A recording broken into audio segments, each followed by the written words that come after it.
BalanceWare, next-generation trial balance software, designed for the pressures of a demanding tax season.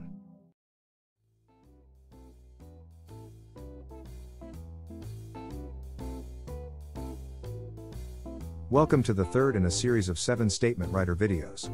We'll be using the sample company balance sheet to demonstrate the features on the Lines tab.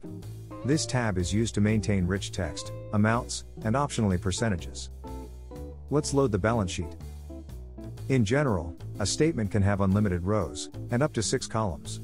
If columns 4 through 6 contain amounts, the statement will print in landscape mode. Our sample balance sheet uses the first 3 columns, has 47 rows, and uses most of the statement writer features. Let's do a quick review of the first 16 lines.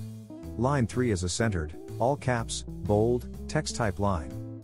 Lines 4, 10 and 15 are also text types, and the remaining lines are amount types. The line editing controls are located toward the bottom of the dashboard. These controls are activated by clicking the Edit button, after selecting the appropriate line. During an edit, line selection controls are disabled, until the Cancel or Update button is selected, to terminate the edit. To introduce a text type line, we'll edit line 3, Assets. The text type and amount type are identical, except text types do not have columns.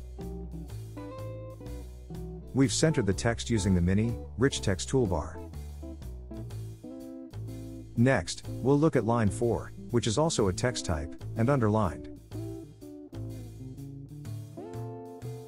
Next, let's PDF the balance sheet before reviewing the amount line type. Column 1 contains balances, column 2 contains subtotals, and the statement totals are in column 3. With that in mind, we'll edit line 5, column 1, Cash in Bank. Assigned are the year-to-date amounts for accounts 1010 through 1030.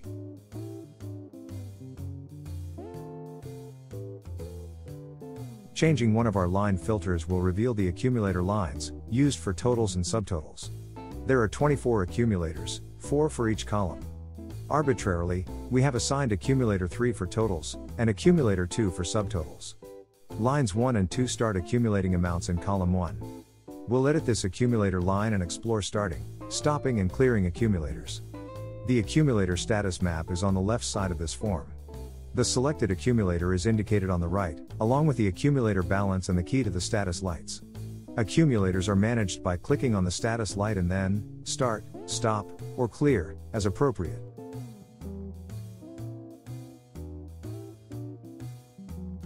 To use an accumulator in a column, as we have done here in line 8, select the amount line type. The subtotal is assigned to column 2, and we are pasting the value from accumulator 2. To select a different accumulator, click on the appropriate accumulator indicator light.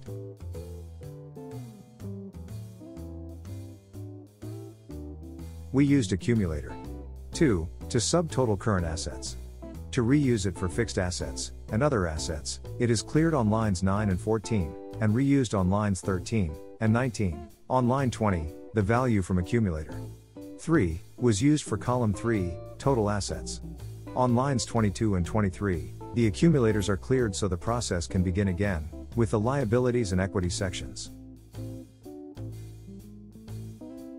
The accumulators in the current liabilities and long-term liabilities, as well as total liabilities, were utilized in the same manner as in the assets section of the balance sheet. We're going to take a break here, and pick up again, in part 4 of this series, with a review of the additional features on the Statement Lines tab. Be sure to watch and we'll see you there. We hope you find our 3-minute videos informative. Visit us on the web for the latest developments. Why not download our 30-day free trial? And please, let us know what you think. We value your feedback. Till next time, this is Tex Tilson for BalanceWare. Powerful tools to help you manage engagements.